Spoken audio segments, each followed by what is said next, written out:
भारत माता की, छत्तीसगढ़ मातारी की, छत्तीसगढ़ मातारी की।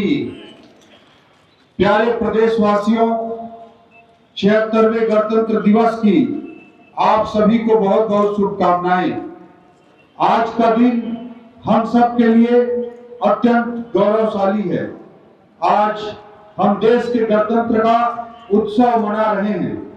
इसके पीछे उन स्वतंत्रता संग्राम सेनानियों का बलिदान है जिन्होंने भारत को स्वतंत्रता दिलाई। उन संविधान निर्माताओं का योगदान है जिन्होंने इस संविधान के माध्यम से भारत को दुनिया का सबसे बड़ा लोकतंत्र बनाया। उन विभूतियों का योगदान है जो संविधान की रक्षा के लिए हमेशा डटे रहे तथा संविधान के मूल्यों पर चलकर अंत्योदय का कल्याण करते रहे। नक्सलवाद से लड़ते हुए देश की एकता और अखंडता के लिए अनेक जवानों ने अपना सर्वोच्च बलिदान दिया ताकि हम सुरक्षित रह सके और समाज में शांति स्थापित हो सके। इन जवानों की शहादत को मैं सत सत नमन करता हूं। भारत की आजादी की यात्रा के साथ ही दुनिया के अनेक देशों ने भी अपनी स्वतंत्रता की यात्रा प्रारंभ की, लेकिन इनमें से कई देशों में शासन व्यवस्था पटरी से उतर गई और वहां की जनता आज अराजकता का सामना करने के लिए मजबूर है। गणतांत्रिक परंपराओं की अपनी ऐतिहासिक जड़ों और अपने श्रेष्ठ संविधान के बूते लोकतांत्रिक राष्ट्र के रूप में भारत अविचल खड़ा ही नहीं है, अपितु निरंतर तरक्की के नए शिखरों को छू रहा है। भारत का संविधान एक पवित्र दस्तावेज है। यह वसुधैव कुटुंबकम की भावना से प्रेरित है। इसे ऐसे राष्ट्र के नागरिकों ने तैयार किया जिनकी भावनाओं के मूल में विश्व बंधुत्व और मानव कल्याण की सोच है। हमारी आजादी की लड़ाई की सोच हमारे संविधान में पूरी तरह से झलकती है। बाबा साहेब डॉक्टर भीमराव अंबेडकर के नेतृत्व में जब हमारे छत्तीसगढ़ से संविधान निर्मात्री समिति के सदस्य संविधान तैयार कर रहे थे, तब निश्चय ही उनके सामने बाबा गुरु घासीदास जी के समता मूलक संदेश, शहीद वी नारायण सिंह जी के संघर्ष की गाथा और पंडित सुंदरलाल शर्मा जी का छुआछूत विरोधी संघर्ष जैसे आदर्श रहे होंगे। इन सभी के विचारों को बाबा साहब ने अंतिम ड्राफ्ट के रूप में बहुत सुंदरता के साथ पिरोया था। इस गणतंत्र की धरोहर को सुरक्षित रखने और सहेजने संवारने की जिम्मेदारी हमारी और भावी पीढ़ी के हाथों में है। हमारा गणतंत्र हमें सत्यमेव जयते की सीख देता है। मुंडकोपनिषद का यह सूत्र वाक्य हमें बताता है कि अंधेरा कितना ही घना क्यों ना हो, हमें उम्मीद नहीं छोड़नी चाहिए। अंततः विजय सत्य की ही होती है। हमारे गणतंत्र की इस भावना की विजय हमने गंभीर नक्सलग्रस्त इलाकों में देखी है। इन इलाकों में माओवाद ने अपनी हिंसक विचारधारा से न केवल आम आदमी के जीवन को नरक बना दिया था, अपितु भारत के गणतंत्र को चुनौती देने के लिए गणतंत्र, बंदूक तंत्र खड़े करने की योजना बनाकर काम कर रहे थे। हमारे सुरक्षा बलों का इनसे लगातार संघर्ष चल रहा है। यशस्वी प्रधानमंत्री श्री नरेंद्र मोदी जी के नेतृत्व में नई रणनीति बनाकर हमने माओवाद के कैंसर को नष्ट करने का काम किया है। इस कैंसर को नष्ट करने के लिए जरूरी था कि इसकी जड़ों पर प्रहार किया जाए। हमारे जवानों ने माओवादियों के सबसे सुरक्षित पनाह गांवों में हमला किया। इसके नतीजे बहुत अच्छे रहे। एक साल के भीतर ही हमने माओवादी कैडर के 260 से अधिक आतंकियों को मार गिराया। अंधेरी सुरंग खुल गई। जो रोशनी फूटी है उससे बस्तर में विकास का उजाला फैला है। जब केंद्रीय गृह मंत्री श्री अमित शाह जी पिछले महीने छत्तीसगढ़ आए तो बस्तर की धरती में ग्राम गुंडम की एक बुजुर्ग मां उनके पास आई। माता जी ने उन्हें वनोपजों की टोकरी भेंट की और कहा कि माओवाद को पूरी तरह से नष्ट कर दीजिए। जब सरकार का इरादा, जवानों का हौसला और जनता का संकल्प मिल जाता है तो कोई भी हिंसक विचारधारा नहीं टिक सकती। बस्तर में माओवाद अब अपनी अंतिम सांसें गिन रहा है। शीघ्र ही बस्तर पूरी तरह से नक्सल आतंक से मुक्त हो जाएगा। आतंक से मुक्ति के साथ ही बस्तर में नक्सल प्रभावित रहे क्षेत्रों में विकास की राह भी खुली है। इसका माध्यम हमारी सरकार द्वारा चलाई जा रही नियत नेला नार योजना बनी है। अरसे बाद स्कूलों में घंटियां गूंजी, पानी बिजली का पुख्ता इंतजाम सुनिश्चित हुआ, आधार कार्ड बने और आयुष्मान कार्ड भी बन गए। बस्तर अब उमंग से भरा हुआ है। हमने यहाँ बस्तर ओलंपिक का आयोजन किया। पूरे बस्तर से 1,65,000 लोगों ने हिस्सा लिया।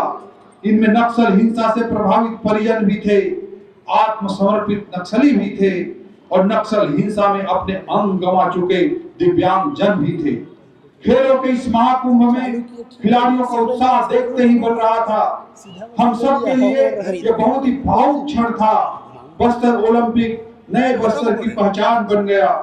किसान परिवार से आने वाले लोगों ने खेती का वक्त भी देखा है, जब कड़ी मेहनत से धान उपजाने के बाद मंडियों में किसान भाई धान लेकर जाते थे और औने पौने दाम में धान बेचकर आना पड़ता था। बहुत मुश्किल से परिवार चलता था। खरीफ फसल के बाद उनके पास दूसरे राज्यों में जाकर मजदूरी करने के अलावा कोई विकल्प नहीं बचता था। श्रद्धेय अटल जी ने छत्तीसगढ़ राज्य का निर्माण किया तो धान खरीदी की व्यवस्था अच्छे तरीके से आरंभ हुई। धान के कटोरे में कोई भी भूखा न सोए, इसके लिए मुख्यमंत्री खाद्यान्न सहायता योजना भी प्रारंभ हुई। यह काम इतने व्यवस्थित तरीके से हुआ कि छत्तीसगढ़ देश में खाद्य सुरक्षा का मॉडल राज्य बनकर उभरा। मुझे याद आता है कि छत्तीसगढ़ बनने के बाद शुरुआती दौर में धान खरीदी लगभग 4,63,000 मीट्रिक टन के आसपास हुई।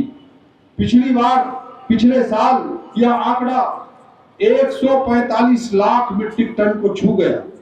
यह इसलिए हुआ कि हमारी सरकार किसान भाइयों को धान का सबसे अच्छा मूल्य दे रही है। हमने किसान भाइयों से 31 रुपए प्रति क्विंटल तथा 21 क्विंटल प्रति एकड़ में धान खरीदा। किसानों से किए वायदे के अनुरूप हमने 13 लाख किसानों को 2 साल का बकाया बोनस भी दिया। इन सब के चलते पिछले सत्र में इस सत्र को छोड़कर हमने किसान भाइयों के खाते में लगभग 49,000 करोड़ रुपए अंतरित किए हैं। लगभग 2.5 माह से राज्य में तेजी से धान खरीदी चल रही है। किसानों के खाते में हम लगातार समर्थन मूल्य की राशि दे रहे हैं। प्रति क्विंटल अंतर की राशि 800 रुपए हमारी सरकार के द्वारा आदान सहायता के रूप में एक मुश्त फरवरी माह में किसान भाइयों के खाते में भेजने का निर्णय लिया गया है। इसके साथ ही प्रदेश में भूमिहीन कृषि मजदूरों के लिए हमने दीनदयाल उपाध्याय भूमिहीन कृषि मजदूर कल्याण योजना का शुभारंभ भी किया है। इसके अंतर्गत हम 5,62,000 भूमिहीन कृषकों को 10,000 रुपए सालाना प्रदान कर रहे हैं। यह शुभ संकल्पों और अच्छी नियत का प्रतिफल है। छत्तीसगढ़ के किसान आज बेहद खुशहाल हैं। पलायन रुका है और किसान खेती में निवेश कर रहे हैं क्योंकि उन्हें खेती से अच्छी आय मिल रही है। डबल इंजन की सरकार किसानों को फसल का उचित मूल्य दिलाने के साथ ही खेती को हाईटेक करने का कार्य भी कर रही है। अब खेतों में कीटनाशकों का छिड़काव ड्रोन दीदी के हाथों से हो रहा है। घंटों का काम ड्रोन दीदी का ड्रोन मिनटों में कर देता है। आपने इधर के वर्षों में देखा होगा कि जलवायु परिवर्तन तेजी से हो रहा है। कभी मानसून विलंब से आता है तो कभी असमय बारिश हो जाती है। इस बड़े संकट से निपटने के लिए पुख्ता तैयारी भी हमने की है। हमने ऐसे बीज तैयार किए हैं जो क्लाइमेट चेंज की चुनौती से निपटने में सक्षम है। एफपीओ के माध्यम से किसानों के लिए नए उद्यम के रास्ते हमने खोल दिए हैं। हमारे यशस्वी प्रधानमंत्री श्री नरेंद्र मोदी जी हमेशा कहते हैं कि हमें किसानों की आय दोगुनी करनी है तो पशुपालन को बढ़ावा देना होगा। हम सब ने सहकारिता में अमूल का प्रयोग देश में देखा है। भारत ने NDDB अर्थात नेशनल डेयरी डेवलपमेंट बोर्ड के माध्यम से अमूल के रूप में श्वेत क्रांति की। छत्तीसगढ़ में श्वेत क्रांति की राह हमने खोल दी है। बीते महीने हमने नेशनल डेयरी डेवलपमेंट बोर्ड के साथ MOU किया है। इस MOU के माध्यम से छत्तीसगढ़ दुग्ध महासंघ से जुड़ी समितियों को तकनीकी जानकारी और प्रशिक्षण दिया जाएगा। अभी प्रदेश में दुग्ध उत्पादन के लिए 621 सहकारी समितियां काम कर रही हैं। अब 3200 नई सहकारी समितियां बनेंगी। इस एमओयू के पश्चात 1.25 लाख से अधिक किसान दूध उत्पादक समितियों से जुड़ेंगे ही। इसका सबसे बड़ा लाभ यह होगा कि हमारे बच्चों के भोजन में दूध के रूप में प्रोटीन अधिक मात्रा में शामिल होगा। हमारी सरकार पंडित दीनदयाल उपाध्याय जी के अंत्योदय के आदर्शों के अनुरूप नागरिकों की आजीविका बढ़ाने के लिए प्रतिबद्ध है। हमारी धरती छत्तीसगढ़ रत्न गर्भा है। खनिज संपदा के मामले में छत्तीसगढ़ अतुलनीय है। कोयले और लोहे के उत्पादन में हम देश में दूसरे स्थान पर हैं। देश के बॉक्साइट भंडार का 20% हमारे प्रदेश में है। सारी दुनिया इलेक्ट्रिक गाड़ियों को अपना रही है और भारत भी इसमें पीछे नहीं है। इलेक्ट्रिक वाहनों की बैटरी के लिए लिथियम की जरूरत होती है और इसके भंडार हमारे कोरबा, सुकमा और बस्तर जिले में है। इन खनिज संसाधनों का दोहन राज्य के आर्थिक विकास के लिए हो, इस जरूरत को पूरा करने हमारी सरकार ने ऐतिहासिक काम किया है। आज छत्तीसगढ़ में कहीं भी चले जाइए, शानदार चौड़ी सड़कें, फ्लाईओवर से आपका स्वागत होगा। रांची, हैदराबाद और विशाखापट्टनम जैसे शहरों से छत्तीसगढ़ को जोड़ने वाले एक्सप्रेसवे का काम पूरा हो जाएगा तो यह कनेक्टिविटी अभूतपूर्व स्तर पर पहुंच जाएगी। केंद्र सरकार ने हमारे राज्य में सड़क अधोसंरचना को बेहतर करने के लिए एक साथ 20,000 करोड़ रुपए कार्यों की घोषणा भी की है। बिजली उत्पादन के मामले में छत्तीसगढ़ सरप्लस स्टेट है। यह सारी बातें छत्तीसगढ़ में निवेश की संभावनाओं को बेहद आकर्षक बनाती हैं। इतने बेहतर वातावरण में यदि निवेश के इच्छुक उद्यमियों को अनुदान सहित अनेक सुविधाएं मिले तो उनके लिए सोने पर सुहागा है। हमारी नई उद्योग नीति ने यही कार्य किया है। ईज ऑफ डूइंग बिजनेस अंतर्गत जरूरी सुधार किए गए हैं। सिंगल विंडो 2.0 से एनओसी की दिक्कत बिल्कुल दूर हो गई है। हमारा फोकस यह है कि स्थानीय लोगों को अधिकतम संख्या में रोजगार मिल सके। 1000 से अधिक स्थानीय लोगों को रोजगार देने वाले उद्यमों के लिए हम विशेष अनुदान दे रहे हैं।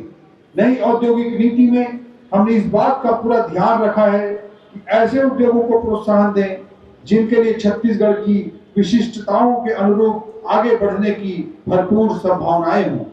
क्लाइमेट चेंज की चुनौतियों से निपटने के लिए देश के प्रधानमंत्री नरेंद्र मोदी जी ने वर्ष 2070 तक शून्य कार्बन उत्सर्जन का लक्ष्य रखा है। इससे कार्बन उत्सर्जन कम करने वाली टेक्नोलॉजी अर्थात ग्रीन उद्योगों के लिए बड़ी संभावना बनकर सामने आई है। नई उद्योग नीति में हमने इसके लिए विशेष निवेश प्रोत्साहन पैकेज रखा है। छत्तीसगढ़ में उद्यमी अब ग्रीन स्टील की ओर फोकस कर रहे हैं। नई उद्योग नीति से इसके लिए बेहतर वातावरण बन रहा है। इस बात का अनुमान है कि अगले 5 वर्षों में प्रदेश में 2.5 लाख करोड़ रुपए का निवेश होगा और इसके चलते 5 लाख से अधिक नए रोजगार सृजित केवल उद्योगों में निवेश से उत्पन्न होंगे। हम अटल नगर नवा रायपुर को आईटी हब के रूप में तैयार कर रहे हैं और यह बताते हुए मुझे हर्ष हो रहा है कि तेजी से आईटी कंपनियां यह निवेश के लिए सामने आ रही हैं। यहाँ पर हम 14 एकड़ में एआई डेटा सेंटर भी बनाने का रास्ता प्रशस्त कर चुके हैं। इससे बड़ी संख्या में लोगों को रोजगार मिल सकेगा।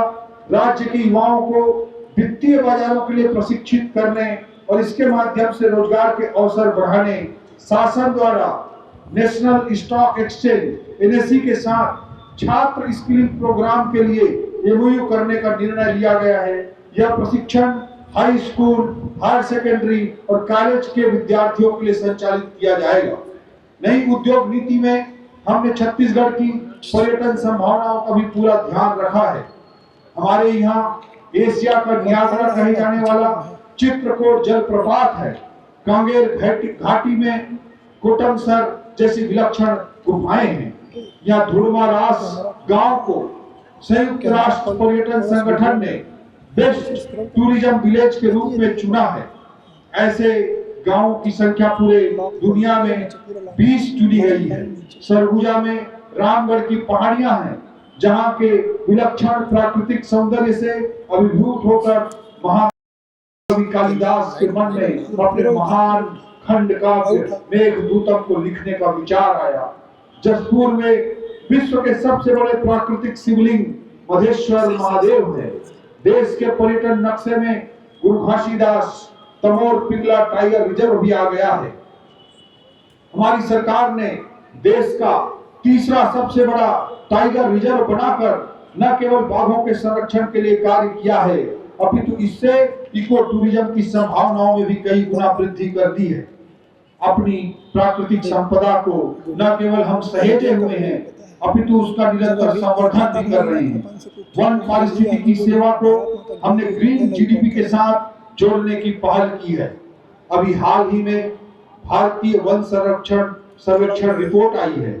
इसमें बताया गया है कि छत्तीसगढ़ में 684 वर्ग किलोमीटर संयुक्त वन एवं वृक्ष आवरण की वृद्धि हुई है, जो देश में सबसे ज्यादा रही है। हमारे प्रदेश की जनजातीय संस्कृति भी विलक्षण है। यहाँ पर्यटन की अधोसंरचना उपलब्ध कराने हमने होम स्टे की सुविधा देने वाले उद्यमों को विशेष अनुदान देने का निर्णय लिया है। कुछ महीनों पहले अंबिकापुर में मां महामाया एयरपोर्ट का शुभारंभ किया गया। जगदलपुर और अंबिकापुर एयरपोर्ट अब विमानन मानचित्र में आ गए हैं। एयर कनेक्टिविटी की सुविधा उपलब्ध होने से पर्यटक भी बड़ी संख्या में आकर्षित होंगे। रायपुर, बिलासपुर, अंबिकापुर विमान सेवा आरंभ होने से स्थानीय पर्यटकों को भी काफी सुविधा मिल रही है। पर्यटन अधोसंरचना का सीधा लाभ स्थानीय स्तर पर बड़ी संख्या में रोजगार के अवसर बढ़ने के रूप में सामने आएगा और इसी उद्देश्य से हमारी सरकार ने पर्यटन को उद्योग का दर्जा देकर विशेष तरह के छूटों का प्रावधान किया है। भर्ती प्रक्रियाओं में पारदर्शिता हमारी सरकार की सर्वोच्च प्राथमिकताओं में से है। पीएससी परीक्षाओं में भ्रष्टाचार की जांच का कार्य हमने सीबीआई को सौंपा है और सीबीआई इस मामले में पुख्ता कार्यवाही कर रही है। हमने पीएससी परीक्षा में पारदर्शिता लाने, इसे यूपीएससी की तर्ज पर पारदर्शिताओं की दृष्टि से आयोजित करने का निर्णय लिया है।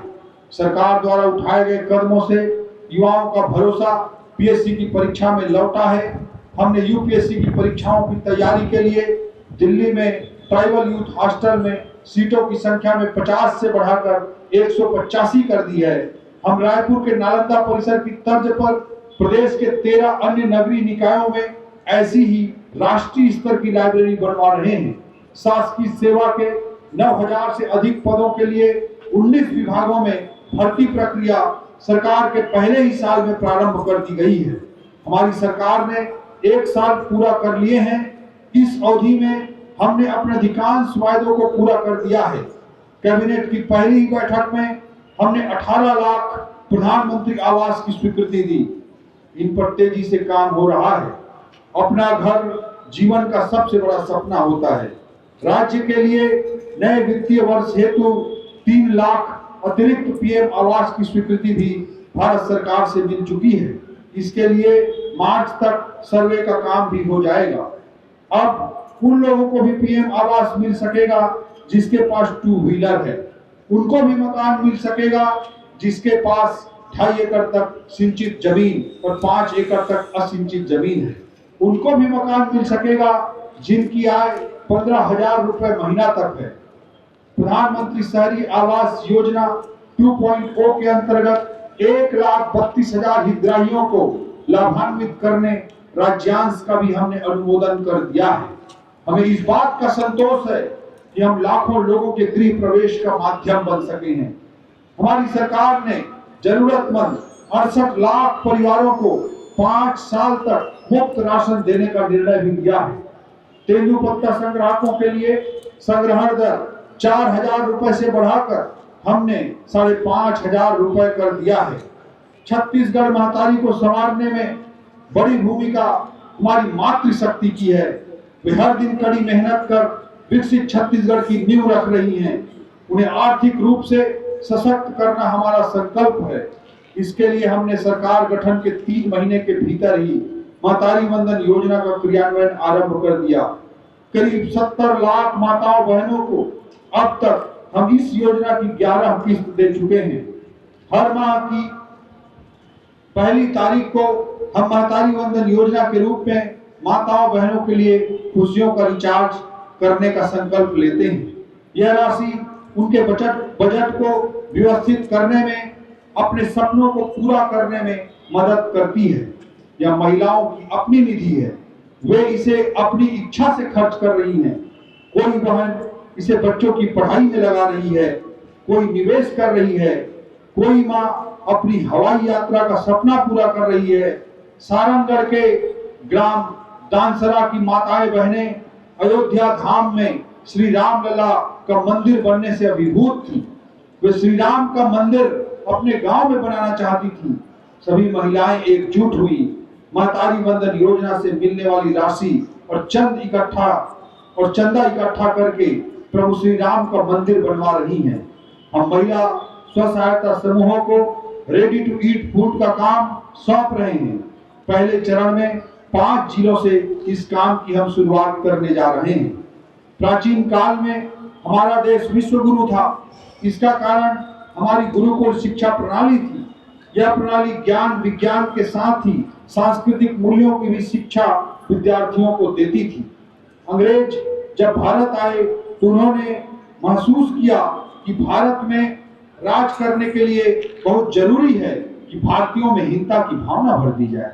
उन्होंने प्राचीन पद्धति समाप्त कर मैकाले द्वारा लाई गई अंग्रेजी शिक्षा प्रणाली लागू की। इसके चलते हमारे मनीषियों द्वारा लिखे श्रेष्ठ ग्रंथों की स्मृति भी जनमानस में धुंधली होती गई।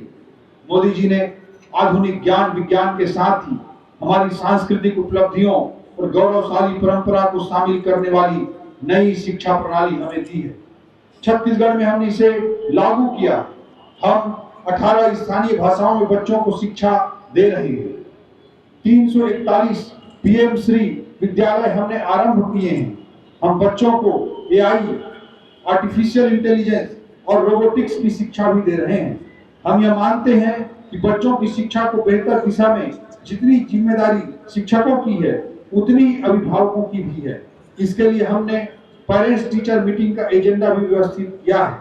अपने जन्मदिन को स्कूलों में बच्चों के साथ न्योता भोज के रूप में मनाने की परंपरा हमने आरंभ की है। 5वीं और 8वीं की बोर्ड परीक्षा समाप्त होने के चलते बच्चों का शैक्षणिक स्तर गिरा था। इसे दुरुस्त करने हमने 5वीं और 8वीं की बोर्ड परीक्षाएं पुनः आरंभ करने का निर्णय लिया है। हमारी भारतीय परंपरा में आशीर्वाद देने पर लंबी आयु की कामना करते हुए आयुष्मान भव कहा जाता है। लोगों की दीर्घायु और उनके अच्छे स्वास्थ्य से जुड़े सरोकार हमारे लिए सर्वोच्च प्राथमिकता है। आयुष्मान भारत, प्रधानमंत्री जन आरोग्य योजना, शहीद वी नारायण सिंह आयुष्मान स्वास्थ्य योजना अंतर्गत प्रदेश के 77,20,000 परिवारों को स्वास्थ्य सुविधा प्रदान की गई है। जो समाज अपने वरिष्ठ नागरिकों का सम्मान करता है वही समाज फलता फूलता भी है। मोदी जी ने आयुष्मान भारत जन आरोग्य योजना का दायरा बढ़ाते हुए इसमें 70 वर्ष से अधिक आयु के सभी वरिष्ठ नागरिकों को शामिल किया है। इन्हें अब 5 लाख रुपए तक के इलाज का लाभ मिल रहा है। हमारा उद्देश्य छत्तीसगढ़ को मेडिकल हब बनाना है, ताकि न केवल हमारे सुपर स्पेशलिटी अस्पतालों में छत्तीसगढ़ के नागरिकों का इलाज हो सके, अपितु छत्तीसगढ़ मेडिकल टूरिज्म के भी महत्वपूर्ण केंद्र के रूप में स्थापित हो।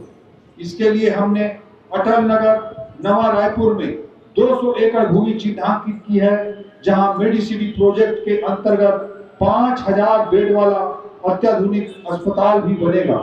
अटल नगर नवा रायपुर में हमने 141 एकड़ भूमि पर फार्मास्यूटिकल पार्क भी स्थापित कर रहे हैं। इससे अटल नगर नवा रायपुर मध्य भारत का फार्मास्यूटिकल हब बनकर उभरेगा। बिलासपुर में 201 करोड़ की लागत से सिम्स के विस्तार का कार्य शुरू कर दिया गया है। राजधानी रायपुर अंबेडकर अस्पताल में भी 700 बिस्तर अस्पताल के विस्तार के लिए हमने 231 करोड़ रुपए का टेंडर जारी कर दिया है। इसके पूरे होने के साथ ही अंबेडकर अस्पताल में 2000 बेड की सुविधा हो जाएगी। प्रदेश में मेडिकल शिक्षा को विकसित करने के लिए 4 नए मेडिकल कॉलेज, जांजगीर चांपा, कबीरधाम, मनेन्द्रगढ़ और गीदम में भवनों के लिए 1020 करोड़ रुपए का प्रावधान किया गया है। आपको याद होगा कि पहले पीएमटी की परीक्षाओं में एक पेपर अंग्रेजी का होता था। हमारे ग्रामीण पृष्ठभूमि और हिंदी माध्यम के अनेक परीक्षार्थी जो बहुत प्रतिभाशाली होते थे, कई बार इस वजह से भी पीएमटी क्लियर नहीं कर पाते थे। बाद में इसे हटा दिया गया, लेकिन आगे मेडिकल की पढ़ाई में अंग्रेजी की समस्या कायम रही। हमने मेडिकल छात्र छात्राओं को हिंदी माध्यम से एमबीबीएस की पढ़ाई की सुविधा दी है। इससे ग्रामीण क्षेत्रों के प्रतिभाशाली छात्र छात्राओं की राह में अब कोई रुकावट शेष नहीं रही। हमारा प्रदेश इस वर्ष अपनी स्थापना की रजत जयंती बना रहा है। संयोग से यह वर्ष छत्तीसगढ़ राज्य के निर्माता पूर्व प्रधानमंत्री श्रद्धेय भारत रत्न श्री अटल बिहारी वाजपेयी जी का जन्म शताब्दी वर्ष भी है। इस अवसर को हम अटल निर्माण वर्ष के रूप में मना रहे हैं। श्रद्धेय अटल जी द्वारा दिखाए गए सुशासन के मूल मंत्र पर चलते हुए हमने पारदर्शी, सजग और लोक कल्याणकारी प्रशासनिक तंत्र तैयार किया है, जिसके बूते हम विकसित छत्तीसगढ़ के निर्माण के लिए कार्य कर रहे हैं। छत्तीसगढ़ ने सुशासन एवं अभिसरण विभाग के रूप में सुशासन को, गुड गवर्नेंस को कार्यान्वित करने देश में अनूठी पहल की है। छत्तीसगढ़ में लाल फीताशाही की रोकथाम के लिए हम ई ऑफिस प्रणाली अपना रहे हैं। इसमें फाइलों का निपटारा ऑनलाइन होगा। तय समय सीमा में अधिकारी को ई फाइल पर अपनी टिप्पणी देनी होगी। इस प्रणाली के चलते समय सीमा पर भ्रष्टाचार की आशंका के बगैर फाइलों का कुशलता से निपटारा हो सकेगा। यह समय स्मार्टफोन का है। हमने शासकीय सेवाओं की डिलीवरी को आसान करने के लिए मोबाइल फोन में नागरिक सुविधाओं से संबंधित बहुत से ऐप प्रारंभ किए हैं। मंत्रालय में किसी को मिलना हो तो स्वागतम ऐप में एक क्लिक करें और समय लें। रजिस्ट्री करानी हो तो सुगम ऐप में क्लिक करें और बसों का लोकेशन जानना हो तो संगवारी ऐप देख लें। नागरिक सेवाओं की उपलब्धता डिजिटल गवर्नेंस के चलते काफी आसान हो गई है। शासकीय योजनाओं के क्रियान्वयन पर नजर रखने के लिए हमने अटल मॉनिटरिंग पोर्टल आरंभ किया है। इससे न केवल महत्वपूर्ण योजनाओं के क्रियान्वयन की जमीनी जानकारी मिलती है, अपितु इसे बेहतर करने के लिए आवश्यक दिशा भी मिलती है। हमारी सरकार भ्रष्टाचार के प्रति जीरो टॉलरेंस पर न केवल भरोसा करती है, अपितु इसे क्रियान्वित भी करती है। खनिज में हमने मैनुअल पास जो पिछले 5 सालों से चल रही थी को समाप्त कर ऑनलाइन ट्रांजिट पास आरंभ कर दिए हैं। शासकीय खरीदी में भ्रष्टाचार रोकने के लिए हमने जेम पोर्टल को अनिवार्य कर दिया है। भारत सरकार राज्यों को बेहतर काम के लिए इंसेंटिव देती है। हमने जो सुधार छत्तीसगढ़ में किए, उसके चलते केंद्र सरकार ने इंसेंटिव के रूप में राज्य को 5000 करोड़ रुपए से अधिक की राशि प्रदान की है, जिन्हें हम इंफ्रास्ट्रक्चर पर खर्च कर रहे हैं।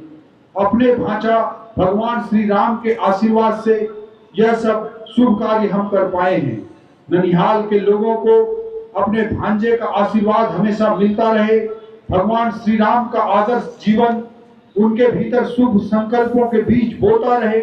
इसके लिए हमने पुण्य अयोध्या धाम के दर्शन के लिए श्री राम लला अयोध्या धाम दर्शन योजना आरंभ की है। अब तक 20,000 से अधिक श्रद्धालु इस योजना के माध्यम से भांचा श्री राम लला के दर्शन कर चुके हैं। हमारे प्रदेश की सांस्कृतिक संपदा समृद्ध है। जनजातीय संस्कृति की थाती संभालने वाले हमारे बैगा, गुनिया, सिरहा को हम लोग हर साल 5-5 हजार रुपए की सम्मान निधि दे रहे हैं। जनजातीय गांवों में अखड़ा निर्माण विकास योजना हमने आरंभ की है। स्वतंत्रता संग्राम में हिस्सा लेने वाले हमारे जनजातीय सेनानियों और शहीदों की प्रतिमाएं उनके गांव में लगाने का निर्णय लिया है। राजिम कुंभ का सुंदर आयोजन हमने पुनः प्रारंभ किया है। देश भर के साधु संतों का समागम राजिम के त्रिवेणी संगम पर हो रहा है।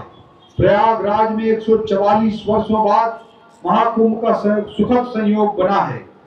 इस अवसर पर आयोजित कार्यक्रम में छत्तीसगढ़ के श्रद्धालुओं को सुविधा देने हमने 4.5 एकड़ में छत्तीसगढ़ पवेलियन तैयार किया है।